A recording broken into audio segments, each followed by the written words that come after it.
कृष्णा बेटा एक बार voice check करके बता बेटा, वॉइस वीडियो सब ओके है? हाँ सर, ओके।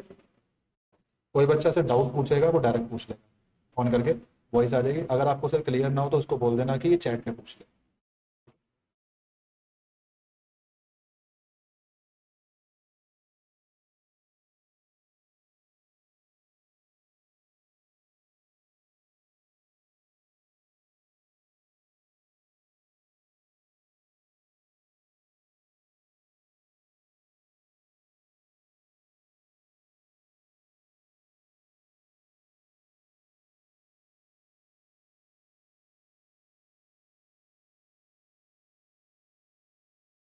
अब अभी तो ऑफ ही कर ले रहा हूँ सर। हाँ।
आप ले लिया आराम से।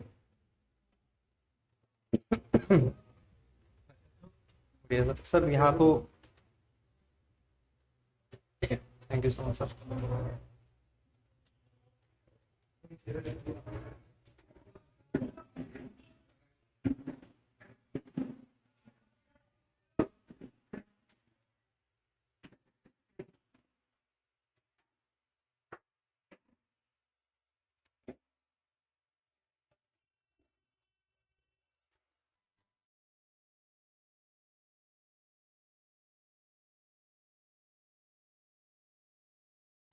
कृष्णा बेटा जैसे अपने पास कोई डाउट वो ना हो, क्लियर ना हो तो बेटा चैट पे कर लियो, ठीक है?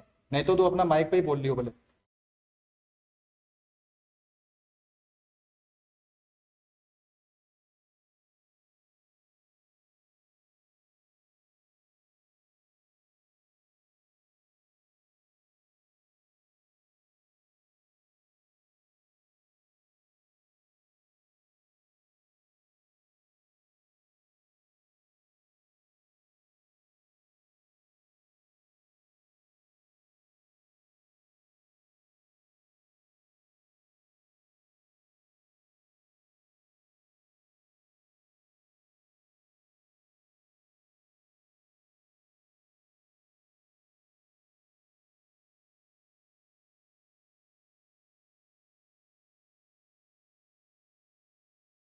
हाँ, गुड इवनिंग कृष्णा, आवाज़ आ रही है आपको?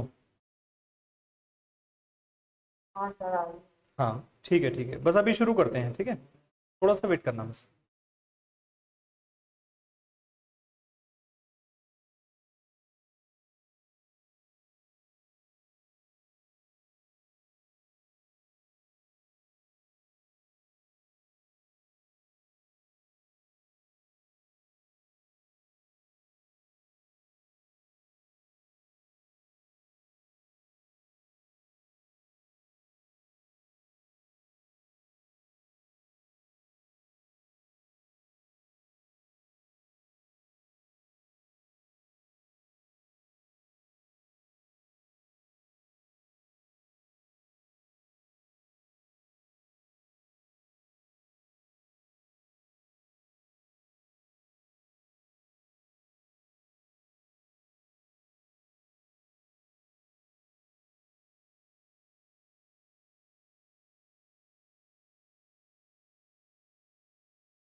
चलिए स्टार्ट करते हैं। कृष्णा आपको आवाज आ रही है मेरी? एक बार बता दीजिए। ठीक है करते हैं, चलिए स्टार्ट। कृष्णा स्कूल कौन सा है आपका? Ryan International, Amity International, okay okay okay. तो स्कूल में भी क्लासेस शुरू हुई आपकी या नहीं? हाँ हो गई, लैटिस ही पढ़ा रहे हैं। अच्छा यही पढ़ा रहे हैं ना, चलिए बहुत अच्छे, फिर तो मज़ा आएगा। चलिए देखिए, तो सबसे पहले हाँ ध्यान से सुनिए सभी लोग। चलिए पहला, वैसे तो मैं आपको ना क्या स्टार्ट कराने जा रहा था, मैट्रिसेस तो ठीक है, सबसे पहले आपको स्कूल में मैट्रिसेस ही कराया जाएगा, हर जगह पर पहले ये चैप्टर कराया जाता है। लेकिन मैंने सोचा था पहले आपको ना एक बेसिक कोर्स जो होता है, जैसे आप ये देख रहे होगे एक पीडीएफ, ये बेसिक कोर्स बनाया हुआ है मैंने कि ट्वेल्थ में पहले स्टार्ट करने से पहले कोई भी चैप्टर ये वाला बेसिक कोर्स कर लेना चाहिए, है ना, 4-5 क्लास में हो जाता है। लेकिन अभी आज सारे स्टूडेंट आए नहीं है, और पहला जो चैप्टर है मैट्रिसेस, उसमें इतना ज़्यादा बेसिक का इस्तेमाल होता नहीं है, वो बिल्कुल ही अलग है। 11th में कोई भी चैप्टर से ज़्यादा लेना देना उसका है नहीं, है ना, तो बिल्कुल ही अलग है। तो चलिए हम यही शुरू कर लेते हैं, ठीक है। तो ठीक है, सबसे पहले हम स्टार्ट करते हैं कि भाई मैट्रिसेस है क्या, मैट्रिसेस का मतलब होता क्या है। कृष्णा आप बताइए। हाँ जी। फिर 12th की मैथ आसान है तो मुश्किल है। 12th की मैथ 11th से आसान है या नहीं, अभी आप देखना आपको आसान लगेगी, वैसे काफी इजी लगेगी। 11th का कैसा रहा आपका स्कोर?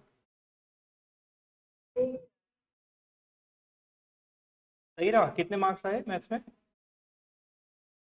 40 आए आउट ऑफ 80?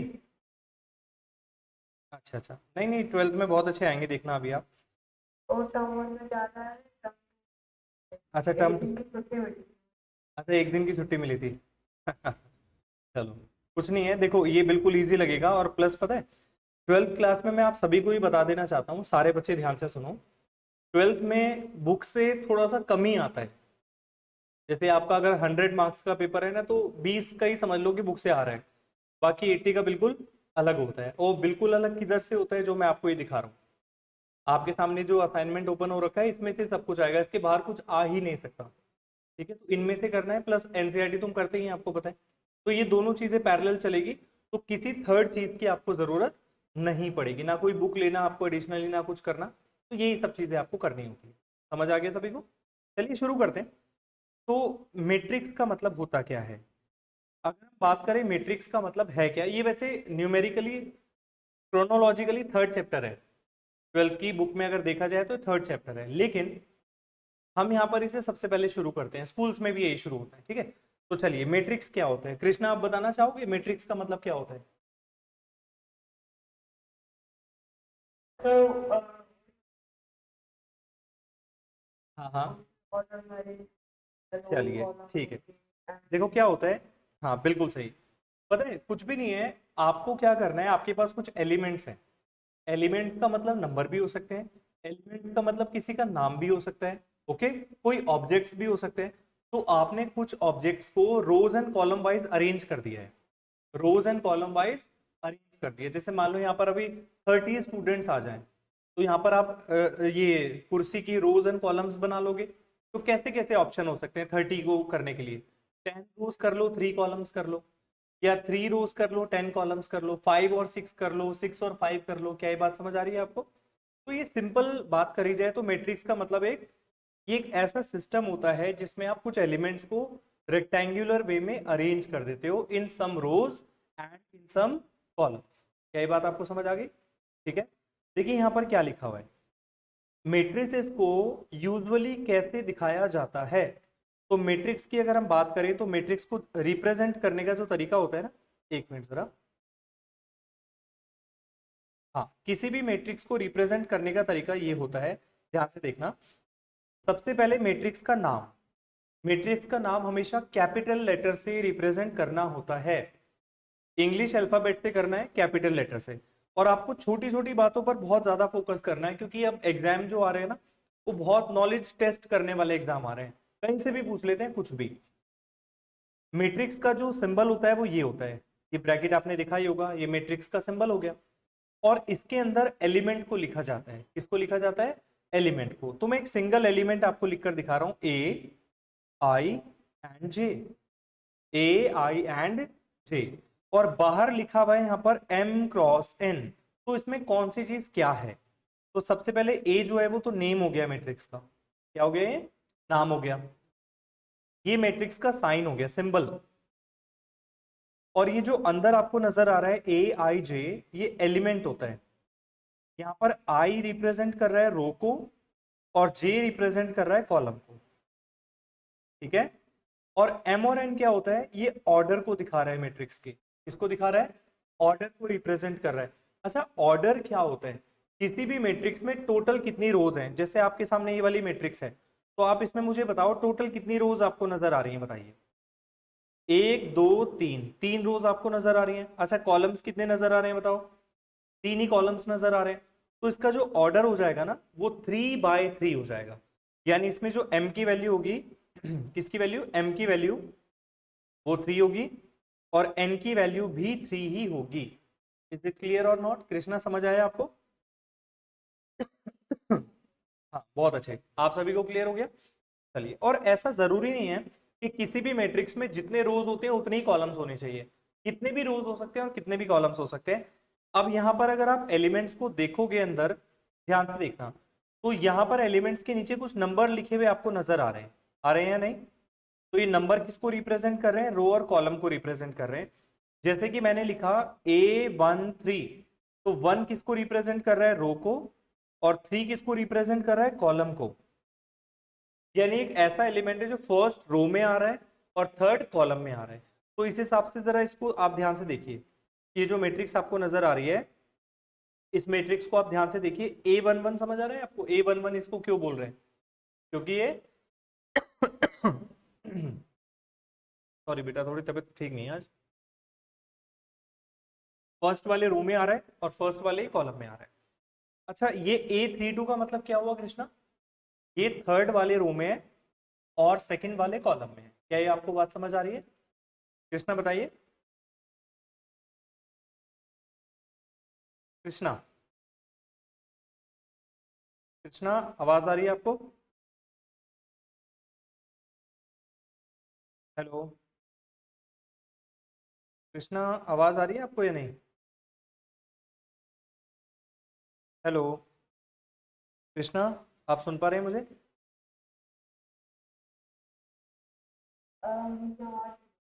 अच्छा, ठीक है, ठीक है, अभी तो क्लियर है ना? हाँ, चलिए, ठीक है। अब इसके बाद हम बात करते हैं ऑर्डर ऑफ मैट्रिक्स के बारे में। ये देखिए, जो मैंने अभी आपको मैट्रिक्स को लिखने का सिंबल वगैरह बताया, ये तो आपको समझ आ गया। आप बताओ धनेश, mn और ij में क्या फर्क होता है?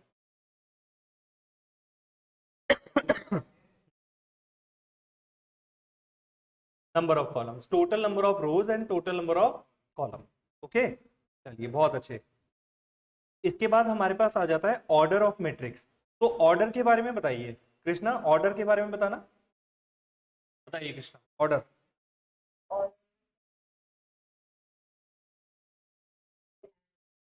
हाँ, हाँ,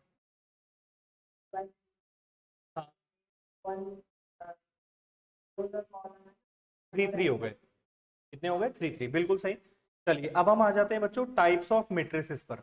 टाइप्स ऑफ मैट्रिसेस, इसमें मैं आपको बहुत सारी अलग अलग चीजें भी बताऊंगा जो बुक में मेंशन नहीं होती, वो याद रखना आप, ठीक है। सबसे पहली मैट्रिक्स हमारी होती है रो मैट्रिक्स। अच्छा, रो मैट्रिक्स का मतलब क्या होता है? एक ऐसा मैट्रिक्स जिसमें एक ही रो होती है। एक ऐसा मैट्रिक्स जिसमें कितनी रो होती है? बस एक सिंगल रो होती है, कॉलम चाहे जितने भी हो, there is no restriction on the number of columns. जैसे फॉर एग्जांपल ये मैट्रिक्स है 4 7 8 और 9। आप ही बताइए इसमें कितनी रोज आपको नजर आ रही है? एक ही रो नजर आ रही है। भाई, रो तो इसमें एक ही है ना। कॉलम कितने हैं इसमें बताओ? 1 2 3 4, 4 कॉलम है। यानी इसका ऑर्डर हमेशा 1 से स्टार्ट होगा। यानी हमेशा इसमें m की जो वैल्यू होगी वो क्या होगी? 1 होगी, और n की वैल्यू कोई भी नेचुरल नंबर हो सकता है। ओके भाई, कॉलम्स पॉइंट में तो नहीं हो सकते ना। यानी रोज एंड कॉलम हमेशा क्या होता है? नेचुरल नंबर होना चाहिए। पता है बच्चों, क्वेश्चन कहीं से भी आ रहे हैं आजकल, कुछ भी पूछ रहे हैं वो आपसे। आपसे ये भी पूछ सकते हैं, बताओ रोज एंड कॉलम, जैसे आपसे ऐसे भी बोल सकते हैं कि m और n बिलोंग करते हैं किससे? नेचुरल नंबर से करते हैं, इंटीजर से करते हैं, रियल नंबर से करते हैं। तो क्या इसका आंसर होगा? नेचुरल नंबर से करते हैं। याद रखेंगे आप, इसमें समझ आया? बहुत अच्छे। चलिए इसके बाद हम बात करते हैं कॉलम मैट्रिक्स के बारे में। तो ये बताने की जरूरत नहीं है कॉलम मैट्रिक्स के बारे में। बताओ क्या होता है कॉलम मैट्रिक्स? जिसमें एक ही कॉलम होता है उसको हम क्या बोलते हैं? कॉलम मैट्रिक्स बोलते हैं। बहुत अच्छे। तो कॉलम मैट्रिक्स में हमेशा किसकी वैल्यू 1 होती है? n की वैल्यू 1 होती है। mn की अगर बात करें तो n की वैल्यू 1 होती है।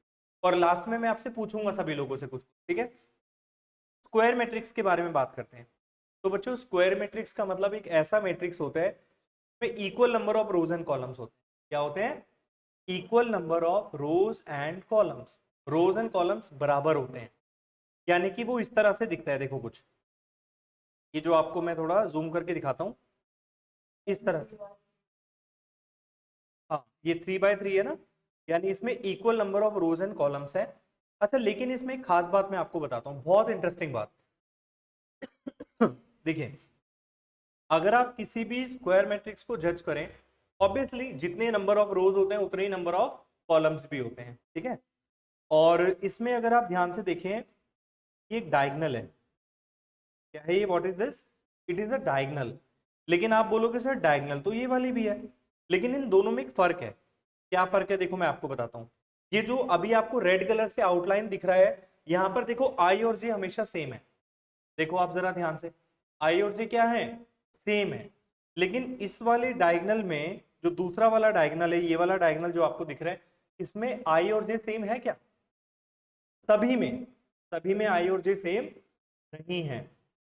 तो एक्चुअल में डायगोनल तो दोनों है, लेकिन ये वाली जो डायगोनल होती है ना, ये वाली, इसको बोला जाता है लीडिंग डायगोनल।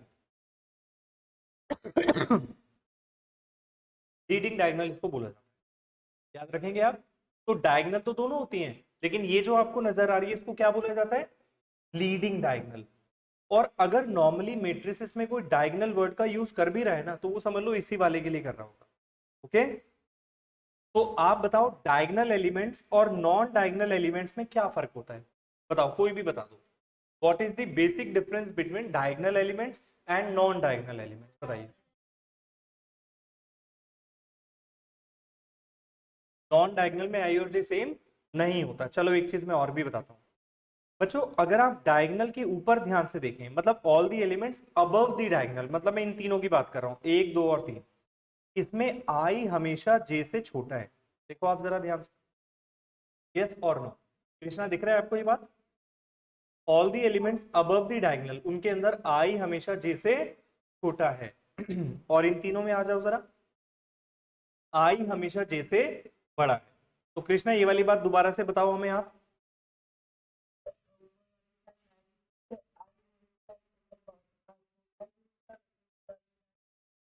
आई हमेशा जे से बड़ा होता है। Is it clear or not? याद रखेंगे ये बात, क्योंकि जितनी भी मैं डेफिनेशन आपको बताऊंगा वो सभी में इस तरह से यूज होगा कि आई जे से बड़ा है या जे से छोटा है, वो सब ऐसा यूज होता है, ठीक है? तो याद रखना आप इस बात को। चलिए अगला, यहाँ दिख रहा है ना पूरा सही से? चलिए नेक्स्ट पेज में आ जाते हैं। रेक्टेंगुलर मैट्रिक्स पढ़ो जरा सभी ध्यान से। What is mean by rectangular matrix? Rectangular matrix क्या होता है? जिसमें आई और जे सेम नहीं होते। जैसे फॉर एग्जांपल 1/2। अच्छा रो मैट्रिक्स भी एक रेक्टेंगुलर मैट्रिक्स बोली जाती है, याद रखना आप। रो मैट्रिक्स को भी क्या बोला जाता है? रेक्टेंगुलर मैट्रिक्स ही बोला जाता है। कई बच्चे सोचते हैं सर ये तो रो मैट्रिक्स भी होती है। तो ऐसा नहीं है कि एक डेफिनेशन एक के ऊपर ही काम करती है, वो सब में काम करती है। ऐसी जितनी भी मैट्रिक्स होगी जहां पर आई और जे एक जैसा नहीं होता, वो हमारी रेक्टेंगुलर मैट्रिक्स होती है। कॉलम मैट्रिक्स भी वही होगी रेक्टेंगुलर, जहां पर एम और एन बराबर नहीं होता, वो सब, ठीक है? चलिए अब यहां से थोड़े इंपॉर्टेंट वाले शुरू हो जाते हैं। सबसे पहला है डायगोनल मैट्रिक्स।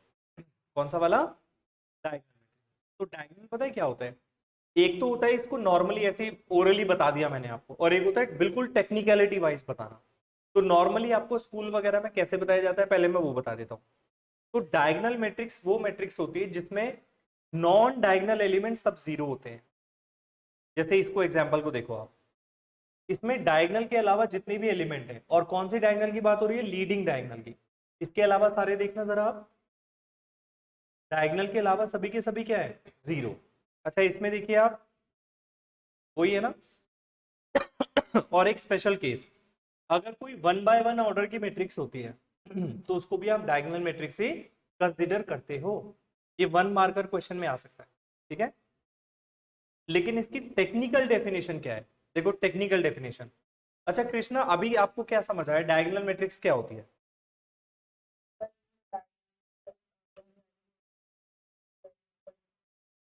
अच्छा इसमें एक बेसिक चीज ध्यान दो आप, यहाँ पर जो डेफिनेशन बताई गई है, धनेश आप बताना डायगोनल मैट्रिक्स की अभी मैंने जो डेफिनेशन बताई वो क्या थी? नहीं, नॉन डायगोनल जीरो होते हैं, नॉन डायगोनल जीरो होते हैं। यहाँ डायगोनल एलिमेंट्स के बारे में कुछ भी नहीं बोला गया, डायगोनल एलिमेंट्स के बारे में। यानी कि बच्चों आपको ये समझना है कि इसमें डायगोनल वालों पर कोई रिस्ट्रिक्शन ही नहीं है, वो कुछ भी हो सकते हैं। लेकिन ये 100% है कि नॉन डायगोनल वाले सब जीरो ही होने चाहिए। यस और नो, बताइए क्या समझ है? क्या बेटा? बिल्कुल, मैं यही आपको बताना चाह रहा था। देखो एक्चुअल में डेफिनेशन ये बता रही है कि नॉन डायगोनल सब जीरो होने चाहिए, डायगोनल के बारे में कुछ बोला ही नहीं है डेफिनेशन, वो कुछ भी हो सकते हैं। जैसे कि ये बहुत कम लोग जानते हैं ये बात, याद रखना है इसको। Is it clear or not? हालांकि ये जीरो मैट्रिक्स भी है, लेकिन वही बात है, कोई एक भी मैट्रिक्स, बहुत सारी चीजें हो सकती है उसमें प्रॉपर्टी। यस और नो? सॉरी बेटा। तो कृष्णा याद रखेंगे आप ये बात, आप लोग याद रखेंगे, ठीक है। चलिए अब इसकी टेक्निकल डेफिनेशन पढ़ते हैं। देखिए बच्चों, मजा आएगा इसको पढ़ने में। सबसे पहले इसको ध्यान से देखो और इसमें बताओ क्या स्पेशल बात आपको नजर आ रही है। इक्वल है, यानी कि स्क्वायर मैट्रिक्स है। कौन सी मैट्रिक्स है ये? देखो कृष्णा ध्यान से देखो, इसमें m और m है, m और n नहीं है। यस और नो? यानी कि डायगोनल जो होती है वो हमेशा किस में होती है, स्क्वायर में ही बनती है ऑब्वियसली। तो is called a diagonal matrix if all the element except those in the leading diagonal are zero। हाँ बताइए, ये वाली लाइन इसमें कट कर दो। हाँ, क्या आप दोबारा बोल सकते हैं? हाँ हाँ। अच्छा इसमें ये क्यों करते हैं? नहीं ऐसा कुछ नहीं है, पहला चैप्टर थोड़ा सा बच्चों को बोरिंग लगता है इसलिए कराते नहीं है। स्कूल में भी वही है, रिलेशन एंड फंक्शन है पहला चैप्टर एक्चुअली। हाँ वो थोड़ा सा बच्चों को बोरिंग लगता है, 11th में भी मजा नहीं आता उस चैप्टर में करके, इसलिए। बाकी और कुछ नहीं है, ठीक है। तो यहाँ पर आप देखो, इस बात को देखना है आपको, सारी चीजें छोड़ दो आप और बस इस चीज पर फोकस करो सभी लोग, और समझने की कोशिश करो ये क्या है। देखो इसमें क्या दिखा रहे हैं यहाँ पर, इसमें लिखा हुआ है कि ए आई जे। अच्छा बच्चों, ए आई जे मतलब वो एलिमेंट के बारे में बात कर रहे हैं।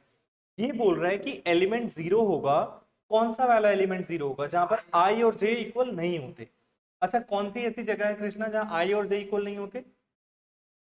Non diagonal, non diagonal element वो सारे हमारे जीरो होने चाहिए। अच्छा डायगोनल वाले क्या होने चाहिए आप बताओ बेटा? कुछ भी, वो कुछ भी हो सकते हैं, ठीक है। नहीं नहीं, कुछ भी हो सकते हैं, कुछ भी हो सकते हैं, जीरो भी हो सकते हैं, ठीक है। हाँ तो कोई बात नहीं, वो जीरो मैट्रिक्स भी एक डायगोनल मैट्रिक्स होती है, ओके। चलिए डायगोनल, डायगोनल मैट्रिक्स को रिप्रेजेंट करने का एक तरीका और भी होता है। अच्छा कभी आपको ऐसा लिखा हुआ दिख जाए DIAG 1 2 3, तो आप समझ लेना ये डायगोनल मैट्रिक्स है जिसके डायगोनल में क्या आ रहा है, यानी कि वो 3 by 3 ऑर्डर है। क्लियर और नॉट, बताइए सभी लोग, समझ आया सभी को?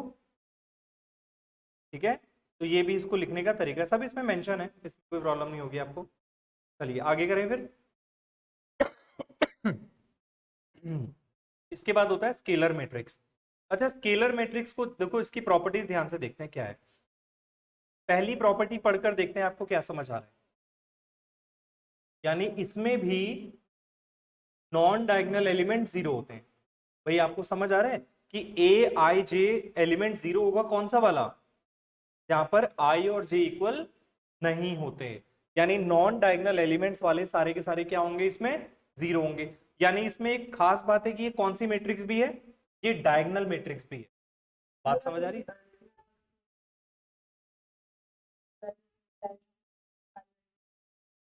हाँ देखो इसमें क्या होता है, दूसरी वाली प्रॉपर्टी में आपको बता रहा हूं।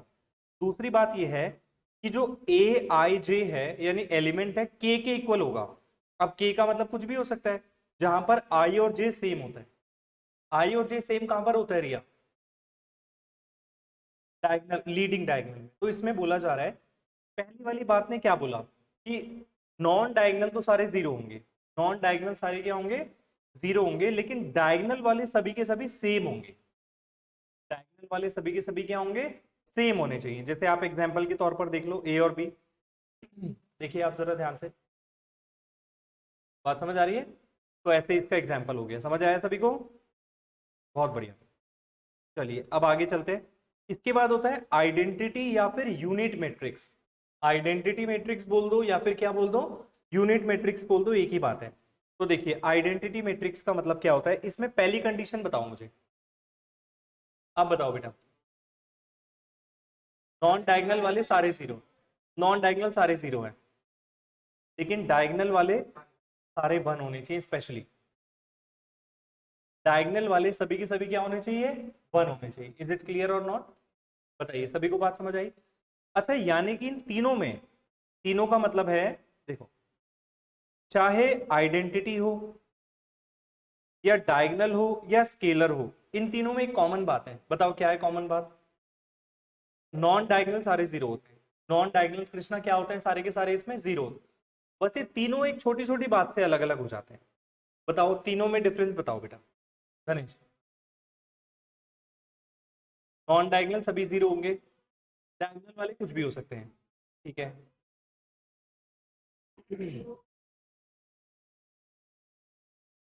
ठीक है,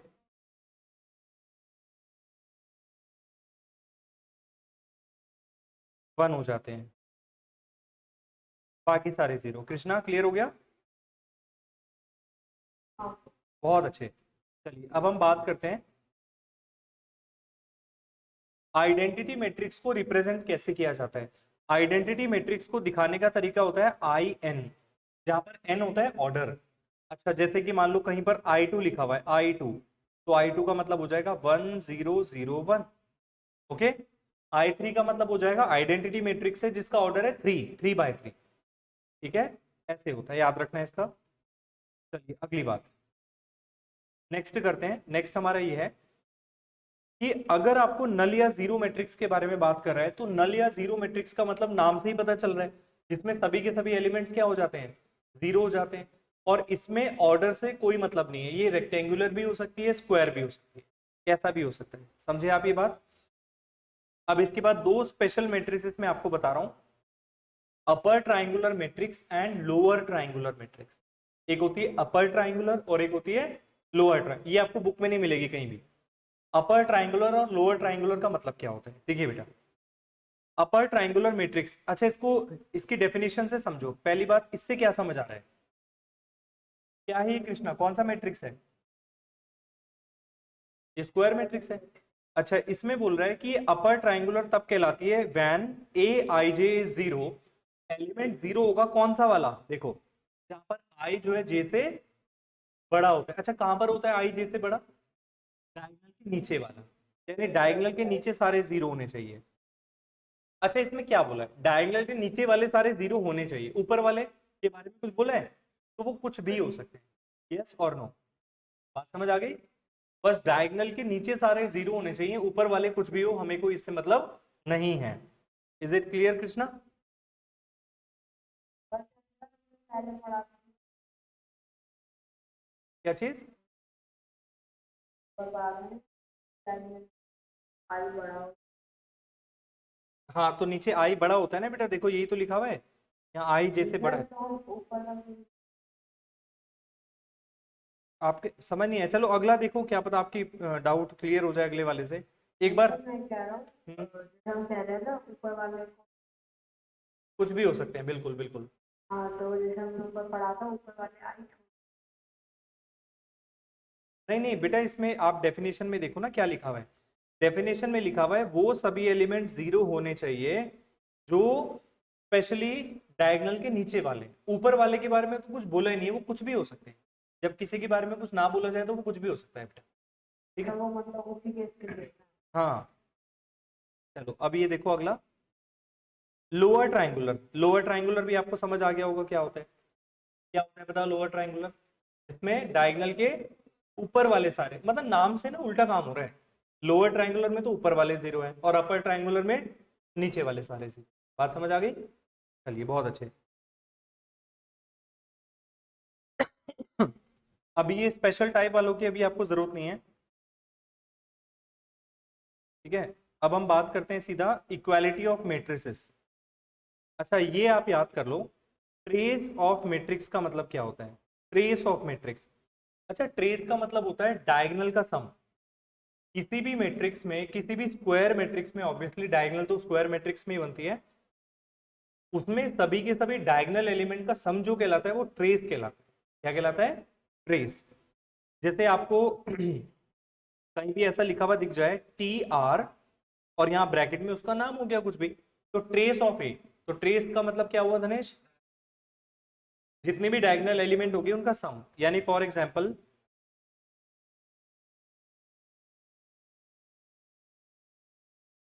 बताइए इसका ट्रेस क्या होगा जल्दी से? 14? बिल्कुल। 15 बोला था कि किसी ने पहले? 14 ही है ना कृष्णा, समझ आया 14 कैसे आया? हाँ सर डायगोनल बस डायगोनल को ऐड कर दिया, ठीक है। ये वाली बात जानते थे आप या नहीं? चलिए इक्वालिटी ऑफ मैट्रिसेस, ठीक है। अभी आपको धीरे धीरे जब आप करते रहेंगे काम तो आपको ऐसी चीजें पता चलेंगी जो आपने सुनी नहीं होंगी कभी, लेकिन वो एग्जाम में आ जाती हैं, ठीक है। चलिए इक्वालिटी एनसीईआरटी में दिया वो एग्जाम में कैसे नहीं दे देते हैं बेटा, अभी देखना बहुत सारी चीजें ऐसी आएंगी जो डायरेक्ट एनसीईआरटी में नहीं लिखी हुई लेकिन एग्जाम में आ जाती हैं आपकी, ठीक है। चलिए देखिए इक्वालिटी ऑफ मैट्रिसेस ये क्या होता है भाई? ऑब्वियसली इक्वालिटी का मतलब क्या होता है? इक्वल। भाई इक्वल रखना ही तो हो गया इक्वालिटी का मतलब। तो क्वेश्चन तो बड़ा सिंपल होता है, देखो ऐसा एक्स वाई जेड और से हम कर देते हैं टी इक्वल टू 2417। अच्छा इसका ऑर्डर 2/2 है, इसका भी ऑर्डर कितना है? 2/2 है। तो क्या इन्हें आप इक्वेट कर सकते हो? यस। इक्वेट करने के लिए सिंपल सा लॉजिक है, बस ऑर्डर सेम होना चाहिए। बाकी एलिमेंट्स को आप कंपेयर कर लो। बताओ एक्स वाई जेड टी की वैल्यू कितनी आ रही है? X2 Y2 Z1 अच्छा अब एक चीज मैं आपको और भी बताता हूँ, ठीक है। बड़े ध्यान से देखना है सब बच्चों ने ये बात।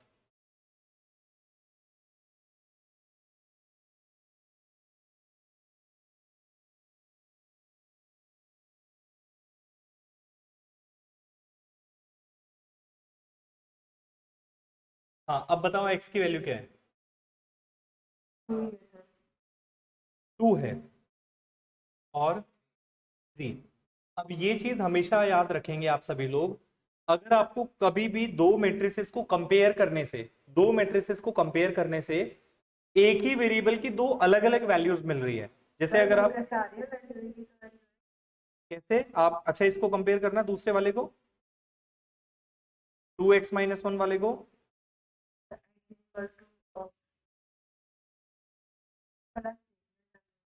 कितना आएगा बताओ?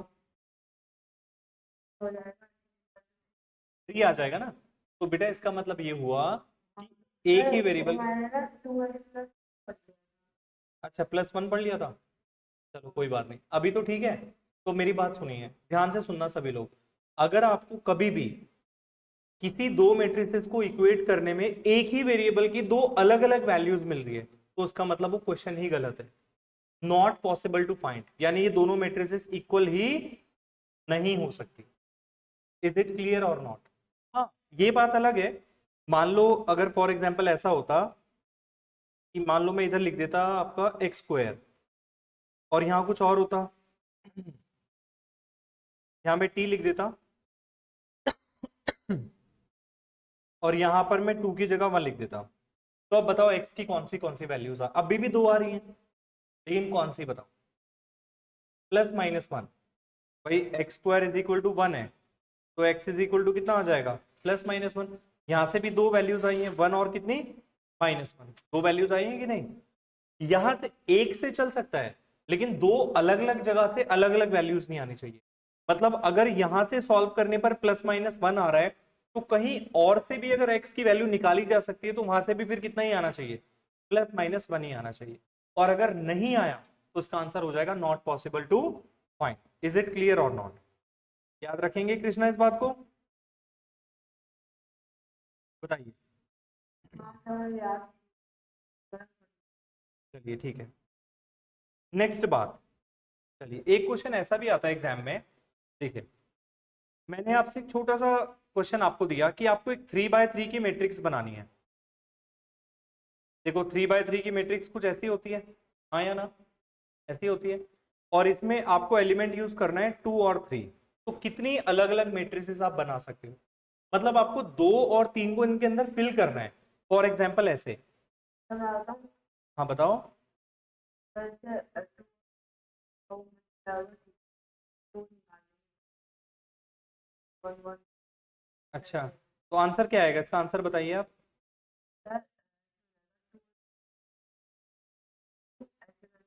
नहीं नहीं नहीं नहीं, आप अलग समझ रहे हो उसे। देखो मैं बताता हूँ, बेटा मेरी बात सुनो। आपके पास ये 2 एलिमेंट है 2 और 3, ठीक है? मैंने आपसे बोला है 2 और 3 को ना इसमें फिल कर दो। किसी को भी कितनी भी बार यूज कर सकते हैं आप।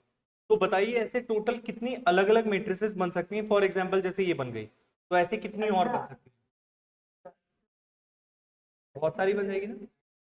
चलो मैं बताता हूँ कितनी बनेगी।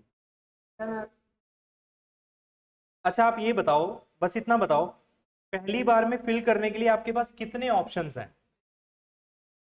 2 ऑप्शन है। भाई पहली बार के लिए 2 ऑप्शंस हैं, या तो 2 लगा लो या 3 लगा लो। अगली बार के लिए कितने ऑप्शन है? फिर 2। तो ये 2 ऑप्शन चलते रहेंगे, और परम्यूटेशन की तरह इसे मल्टीप्लाई करते जाना।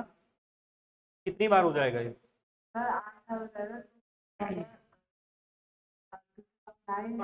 512। याद रखेंगे आप इसको। The answer is 512। Is it clear or not? बताइए। अगर sir two two three four हाँ, 3 की पावर कर देते। की बात यानी कुल मिलाकर डायरेक्टली अगर आपको याद रखना है, तो एलिमेंट्स की पावर ऑप्शंस, एलिमेंट्स की पावर जितनी जगह पर आप उसे लगाने वाले ऑप्शंस। क्या ये बात समझ आ गई आपको? चलिए अब मैं इसमें आपको ना कुछ बढ़िया बढ़िया क्वेश्चन करा देता हूँ। बुक के जो एक्सरसाइज के क्वेश्चन है वो तो बिल्कुल ही आसान है, हालांकि करेंगे हम उन सबको, ऐसा कुछ नहीं है। चलिए अब आपके सामने एक सवाल आता है, देखते हैं कौन ये क्वेश्चन कर पाएगा। 11th। चलो लगाओ टाइम। हाँ स्क्वायर मैट्रिक्स तो है। अच्छा इसमें करना क्या है, देखो आपको इसमें एक एलिमेंट निकालना है A23।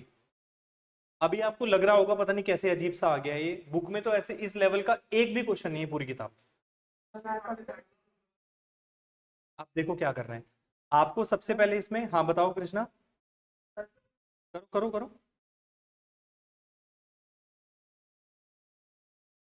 अच्छा ये बताओ A23, A23 का मतलब I की वैल्यू J से क्या है? छोटी है ना, तो कौन सा वाला फॉर्मूला यूज करना है दोनों में से? नीचे वाला फॉर्मूला। और I की जगह 2 रख दो, J की जगह 3 रख दो, है ना? तो बताओ इसमें I की जगह 2 रखो और J की जगह 3, देखो क्या आएगा बताओ। देख लो ध्यान से।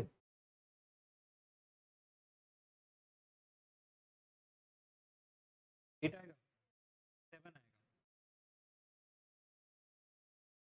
बताओ कृष्णा क्या लगता है आपको क्या आएगा?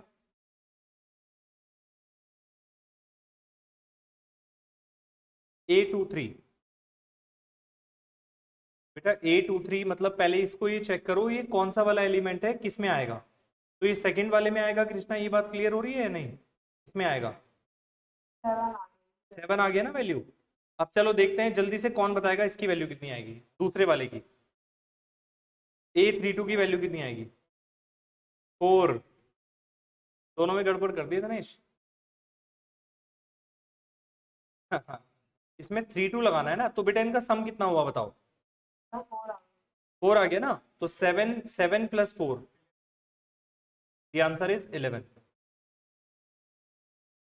ठीक है, आपको इतने लेवल के मैं क्वेश्चन करा दूंगा 12th में कि उसके बाहर सोच ही नहीं सकेंगे आपके स्कूल वाले कि इसके बाहर भी कुछ होती है क्या चीज, कितने आ जाएंगे आपको।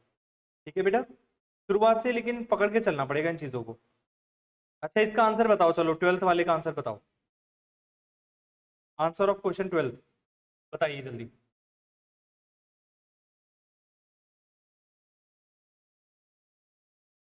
आंसर 3 की पावर 9 होगा, 3 की पावर 6 होगा। बेटा 2/3 का मैट्रिक्स बनाना है ना, 2/3 के मैट्रिक्स में कितने एलिमेंट होते हैं? 6 एलिमेंट होते हैं जस्ट। यस और नो? भाई ये कुछ ऐसा होगा ना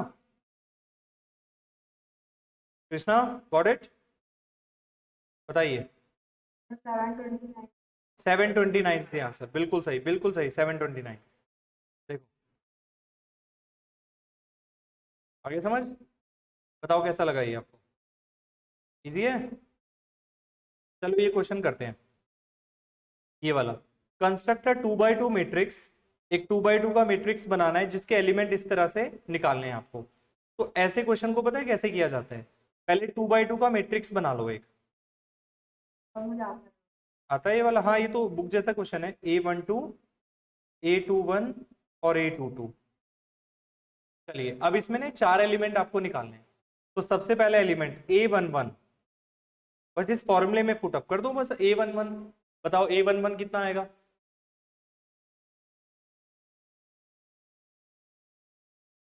9/2, पूरा बताओ ना बेटा। अच्छा, I की जगह 1 डाल दिया,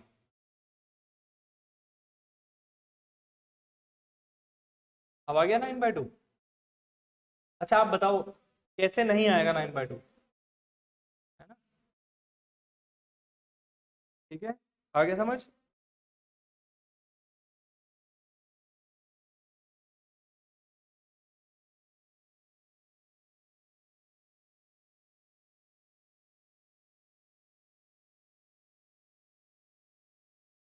हाँ, कृष्ण आवाज आ रही है? चलो अब देखते हैं ये क्वेश्चन कौन करके दिखाएगा। है, कर दिया।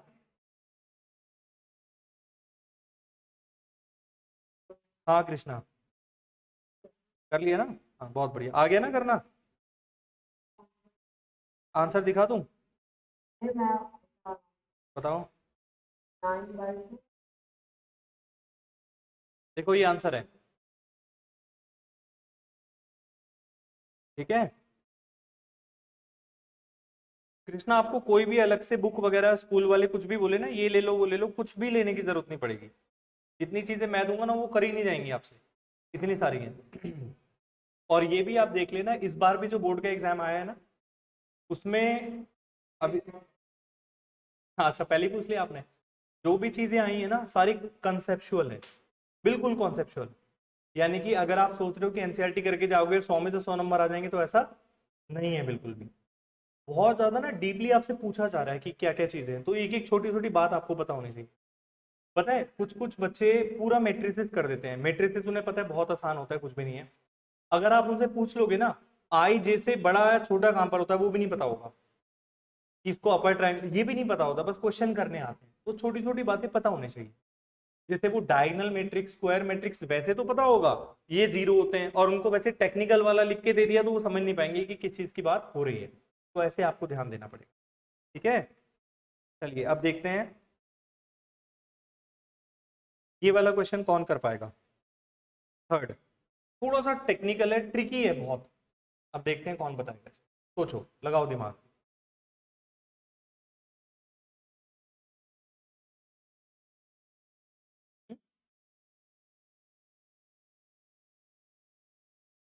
नहीं ऑर्डर बताना है, टाइप मतलब ऑर्डर ही होता है एक तरह से ना।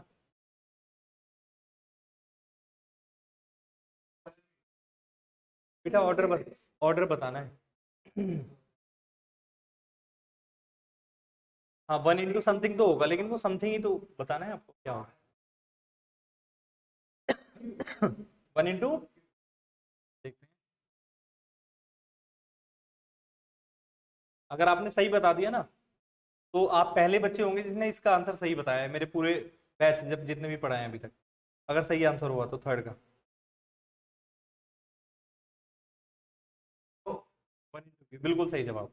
चलो मैं बताता हूँ इसका आंसर क्या, ये ऐसा क्यों आया। देखिए बेटा, आप एक काम करो, इसे ना थोड़ी देर के लिए आप तभी समझ पाओगे जब मैं इसको ऐसे कुछ नंबर वाइज लिख लेता हूँ। मैंने इसे 3 इंटू 4 कर लिया, ऐसे समझ लो आप। 3 इंटू 4 का मतलब है 3 रोज हैं और 4 कॉलम्स हैं, याद रखोगे। यानी P की वैल्यू कितनी है बच्चों, 3 है, और Q की वैल्यू कितनी है, 4 है। Is it clear or not? अच्छा 3/4 की मैं एक मैट्रिक्स बना देता हूं।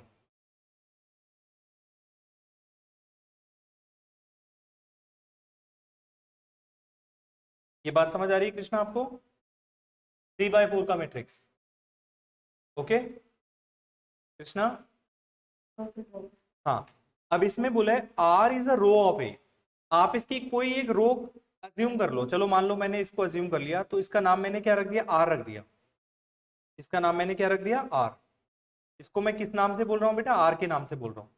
तो इसका ऑर्डर बताओ कितना है भाई, खाली आपको इसका ऑर्डर बताना है ना, इसका 1/4 है ना, यस और नो कृष्णा, 1/4 है या नहीं है बेटा? जब एक ही रो है वो, तो रो तो एक ही होगी, तो 1/4।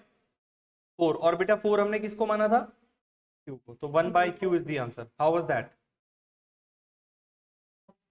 ये ऐसे होता है। तो ऐसे ही अच्छे अच्छे क्वेश्चन बहुत मिलेंगे आगे आपको। देखो ये पूरा असाइनमेंट है, कितने 25 पेजेस का असाइनमेंट है पूरा, प्रॉपर्टीज वगैरह सारी चीजें। बुक के क्वेश्चन तो आपको ऐसे लगेंगे आप ऐसी चुटकियों में उड़ा दोगे, बुक के क्वेश्चन भी नहीं है। हालांकि बुक के हमें क्वेश्चंस करने हैं सारे के सारे, बुक के क्वेश्चन को छोड़ा नहीं जा सकता, उसको सारा करना पड़ेगा, लेकिन अलोंग विद दीज, ठीक है। तो ऐसे था, तो मेरे ख्याल से आज के लिए इतना ठीक है।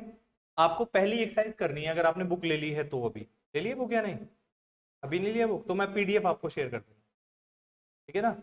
एनसीईआरटी की इस चैप्टर का पीडीएफ आपको मैं शेयर कर दूंगा। बाकी कृष्णा आपके पास तो होगा शायद, हाँ सर। आपके पास है ना, ठीक है, तो वो कर लेना। आज इतना ही करते हैं, ठीक है, क्योंकि आज ज्यादा लोग आए भी नहीं है। इतना बेसिक मैंने समझा दिया, और जितना भी मैंने समझाया है, मतलब ये पहली एक्सरसाइज आपकी कवर अप हो गई।